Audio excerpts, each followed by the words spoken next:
నీకు హిందూ అనే పేరు, ముసల్మాన్ అనే ముద్ర, ఏది గాని నువ్వు జన్మించినది మనిషిగా. మనసే నీ మతం, ప్రేమే నీ ధర్మం, నీ తొలి ఊపిరంతా మంచితనమే గానం. ఇప్పటికీ నీకు ఏ పేరు లేదు, ఏ మతపు గోడని చుట్టూ లేదు.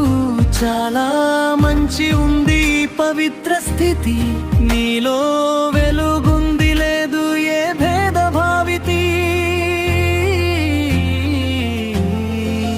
నువ్వు హిందూ కావద్దురా, ముస్లిం కూడా కావద్దురా, మనిషిగానే పెరగాలి, ప్రేమనే నీ ఊపిరిగా. రక్తం ఒక్కటే, కళ్ళలో కలలు ఒక్కటే.